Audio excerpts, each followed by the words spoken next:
Assalamualaikum warahmatullahi wabarakatuh. Waalaikumsalam warahmatullahi wabarakatuh. Hey, selamat datang di Ngobrol Pendidikan, podcast tempat kita bahas dunia pendidikan, tapi dengan cara asik, santai, dan pastinya juga nggak bakal bikin ngantuk. Hari ini kita bakal ngobrolin sesuatu yang mungkin kedengarannya serius banget, yaitu rencana kerja sekolah atau madrasah yang biasa disingkat RKSM. Tapi tenang, kita bahas ini dengan gaya yang santai, ringan, tapi juga berbobot. Bareng saya hari ini Muhammad Ibnu Rafi.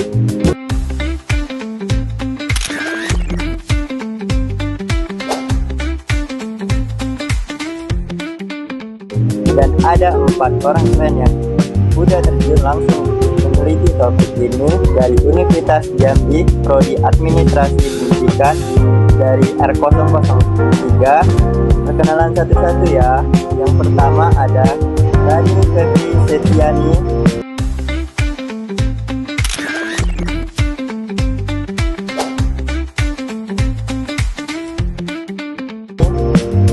Halo semua, senang banget bisa ketemu kalian di sini.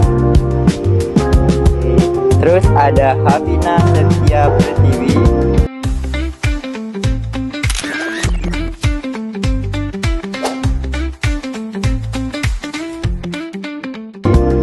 Hai, kita siap ngobrolin pendidikan nih.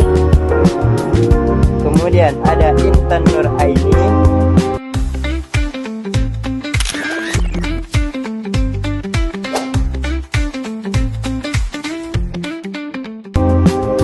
Yuk kita mulai sekarang juga ya teman-teman. Dan yang terakhir ada Putri Nina Aswa.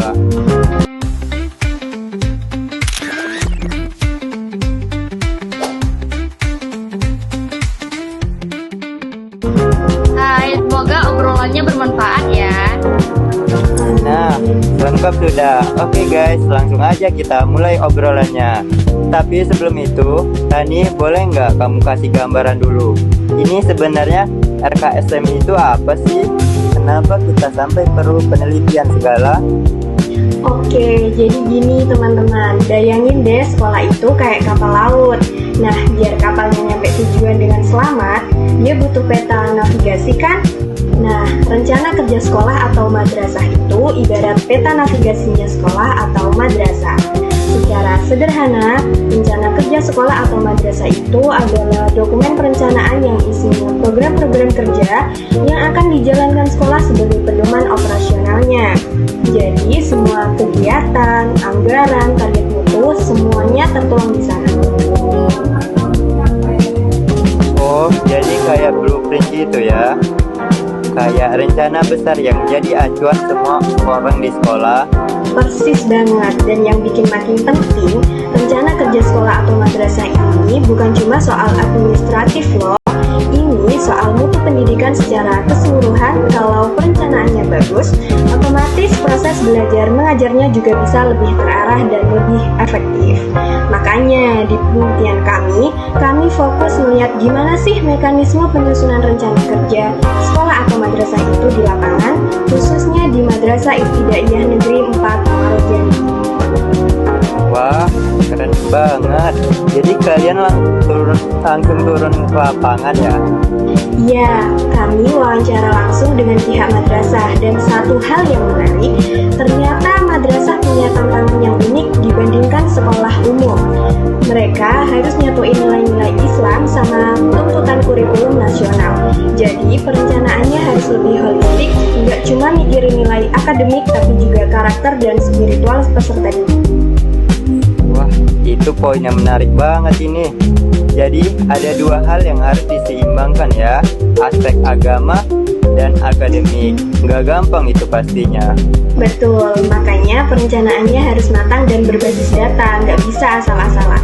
Nah, dari sini saya jadi makin penasaran nih.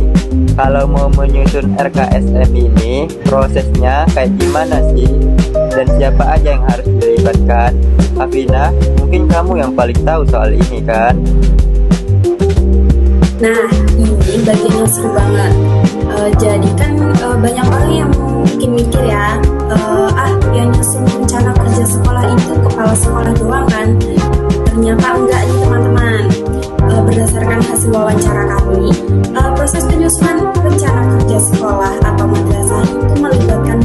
banget pihak. Ada kepala madrasah, guru-guru, tenaga kependidikan, komite madrasah, bahkan orang tua dan masyarakat juga ikut melibatkan nih. Wih, rame juga ya, bukan hanya satu orang saja. Tapi itu positif dong. Mungkin banyak yang dilibatkan, makin bagus perencanaannya. Betul sekali nih, justru ini yang disebut pendekatan partisipatif atau kolaboratif. Jadi keputusan yang diambil itu bukan hasil pemikiran satu orang aja nih teman-teman, tapi dari hasil banyak perspektif orang. Dan itu bikin programnya itu jadi lebih relevan sama kondisi nyata yang ada di lapangan saat itu. Nah, di sini saya mengutip ada kutipan menarik nih dari narasumber yang kami teliti nih teman-teman. Jadi semua pihak dilibatkan agar program yang dibuat benar-benar sesuai dengan kebutuhan sekolah. Bagus itu. Terus prosesnya sendiri itu gimana? Apakah step by stepnya seperti apa? Nah, jadi tahapannya itu ada beberapa ya. Yang pertama itu analisis kebutuhan. Di sini pihak madrasah itu ngumpulin data dulu, mulai dari hasil belajar siswa, kinerja guru, kondisi sarana dan prasarana, serta masukan dari berbagai pihak. Data itu semua dibahas bareng dalam rapat teman-teman. Nah, setelah analisis kebutuhan, baru deh masuk ke tahap penetapan tujuan. Kita mau ngapain, mau nyampe mana, terus penyusunan programnya apa aja, anggarannya berapa, lalu pelaksanaannya, dan yang terakhir monitoring dan evaluasi. Jadi ada 5 tahap besar ya. Analisis kebutuhan, tetapi tujuan, susun program, pelaksanaan, terus evaluasi gitu. Ya, persis banget nih teman-teman. Dan ini bukan proses yang sekali jalan terus selesai ya. Ini siklus setelah evaluasi. Kemudian hasilnya itu jadi bahan untuk perencanaan periode berikutnya. Jadi terus berputar dan terus disempurnakan. Oh, kayak siklus PDCA gitu ya. Plan, do, check, act. Nah, iya mirip banget nih. Prinsipnya itu sama lah. Nah, jadi kalau ngomongin evaluasi, ini bagian yang sering dianggap sepele, tapi sebenarnya super penting ya teman-teman. Berdasarkan hasil penelitian kami, evaluasi di madrasah itu dilakukan lewat beberapa cara. Ada penilaian hasil belajar peserta didik, terus ada supervisi pembelajaran dari kepala madrasah, dan monitoring berkala terhadap pelaksanaan program yang sudah direncanakan. Nah, terus itu hasilnya dipakai buat apa, Tan? Nah, ini yang keren. Nah, ini pertanyaan yang keren teman-teman. Hasil evaluasinya itu bukan cuma buat laporan doang, tetapi jadi bahan perbaikan buat perencanaan berikutnya. Jadi, misalnya tahun ini ada program yang kurang efektif. Nah, itu langsung jadi catatan dan diperbaiki di RKS periode berikutnya. Oh, kayak siklus PDCA gitu ya. Plan, do, check, act. Nah, iya mirip banget kayak gitu sih. Prinsipnya itu sama. Jadi, kalau ngomongin evaluasi, ini bagian yang sering dianggap sepele, tapi sebenarnya super penting ya teman-teman. Berdasarkan hasil penelitian kami, evaluasi di madrasah dilakukan lewat beberapa cara. Ada penilaian hasil belajar peserta didik, terus ada supervisi pembelajaran dari kepala madrasah, dan monitoring berkala terhadap pelaksanaan program yang sudah direncanakan. Nah, hasilnya dipakai buat apa itu, Tan? Boleh dijelaskan? Nah, ini yang keren. Hasil evaluasinya itu bukan cuma buat laporan doang, tapi jadi bahan perbaikan buat perencanaan berikutnya. Jadi misalnya tahun ini ada program yang kurang efektif, nah itu langsung jadi catatan dan diperbaiki di SKS periode. Oh, jadi evaluasinya itu diterapkan ya, bukan cuma hanya Ya formalitas. benar sekali.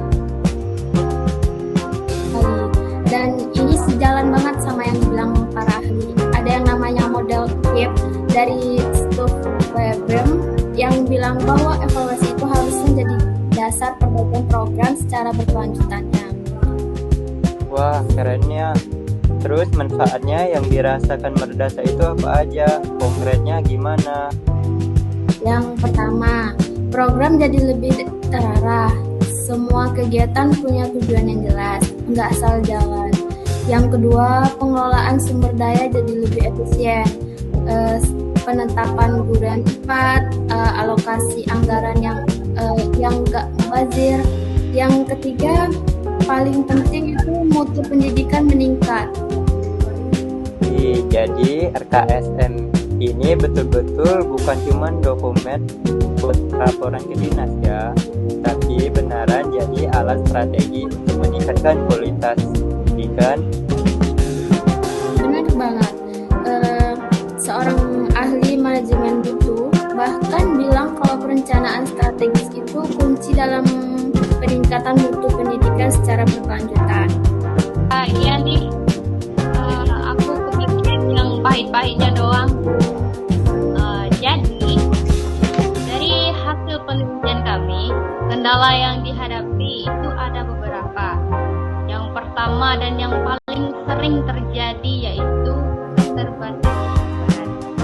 Banyak program bagus yang udah direncanakan, namun susah untuk direalisasikan. Istilahnya karena dananya nggak cukup. Nah, ya ini problemnya klasik banget ya. Klasik, tapi nyata. Terus kendala yang kedua nih adalah SDM-nya atau sumber daya manusianya. Karena semua tenaga pendidikan itu punya pemahaman mekanisme tentang penyusunan RKS. Iya, ini yang sering terjadi ya Put, antara apa yang direncanakan di atas kertas sama realita yang ada di lapangan itu kadang beda banget ya. Iya betul, Tilaar. Seorang pakar pendidikan bahkan bilang bahwa permasalahan utama dalam implementasi kebijakan pendidikan itu terletak pada keterbatasan SDM-nya dan pemahaman terhadap kebijakan sendiri. Jadi ini bukan masalah satu madrasah aja, ini tantangan sistematik dunia pendidikan kita. Terus ada lagi nggak kendala lainnya? Ada. Yang ketiga adalah perubahan kebijakan yang terlalu cepat.